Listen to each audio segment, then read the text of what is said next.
Но имейте в виду, что такое филировка. Это уже заключительный этап стрижки. То есть мы, когда с вами уже создали форму, создали стрижку, только после этого начинаем ее дорабатывать. Я отфилировала, держу, не меняя наклона. На просвет видно? Посмотрите на просвет.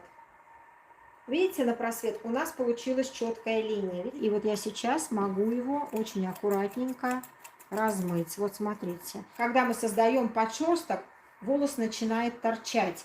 Поэтому на прямых волосах мы с вами никогда не углубляем, на коротких имеется в виду, не углубляем ножницы. Таким вот образом мы с вами что можем делать? С какой целью? Мы текстурируем концы таким образом. Дальше мы можем сводить с вами несведенные зоны. И как видите, у нас достаточно мягкая линия получается. И нет никакого топорного среза внутри. Видите? Поэтому вы можете использовать этот метод просто постоянно, если вы пока еще не умеете пользоваться обычными ножницами. Этот метод вы также можете использовать на кудрявых волосах, на густых. У нас прямые ножницы дают два основных способа, от которых все остальное идет производное. Два основных способа это у нас, которые путают, кстати, все. И, соответственно, мы все называем одним словом, но это два метода. Почему? Потому что, когда мы одним захватом начинаем срезать волосы, видите, у меня волос поехал в сторону, видите? Он скатывается по ножницам, видите? Он ушел в сторону сам, видите? Вот я закрыла.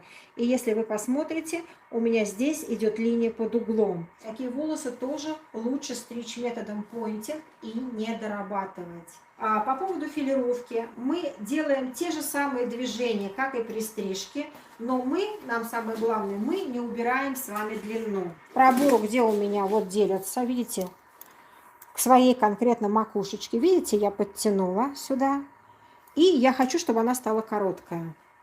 То же самое мы с вами делаем, конечно же, с противоположной стороны, но вы не забывайте, что это волосы все-таки искусственные, да?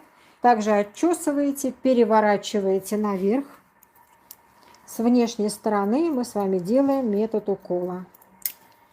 И у нас с вами тогда будут более рваные такие кончики треугольничками. Каждый раз вы причесали, вычесали, смотрите, где еще нам надо добавить.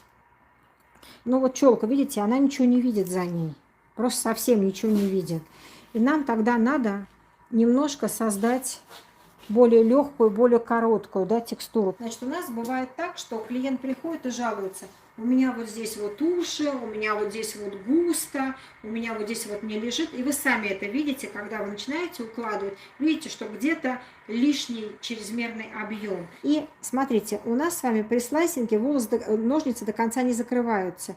И мы с вами начинаем вести, делаем прикорневой объем. То есть мы с вами, смотрите, завожу ножницы и потихонечку вот так смыкаем. Завожу и по прядке смыкаем. Срезанная, вот она, видите, наша короткая макушечка, вот она, я ее срезала. Я подтянула к ней. Все, теперь я вижу свою вот эту короткую зону. Так, значит, как вы поняли, вот это вот сведение зон, да, мы с вами можем делать только на более длинных волосах. На коротких волосах нам, естественно, это неудобно. Вот поэтому этот слайсинг, это просто замечательный метод. Мы с вами везде его будем применять. Вот это движение, когда я двигаюсь не вниз, а чуть-чуть в полукруг, перенаправляя прядку вот так. В противоположную сторону. Вот если у меня волос ложится сюда, вот у меня конкретно ложится, значит, с противоположной стороны завела. В основном у нас туннельная техника с вами, она немножко по-другому стрижется. Туннельная техника у нас используется исключительно для коротких волос. Именно решетка. То есть мы с вами работаем именно решеткой, вот так. И тогда у нас волос будет более плотно прилегать. Сколько вы хотите срезать волос. А как я делаю жгут филировочными ножницами? Вот сейчас я вам сразу же разницу покажу. Поэтому для того, чтобы научиться красиво стричь, вы должны понимать, что вы стрижете. То есть вы должны научиться стричь классические стрижки.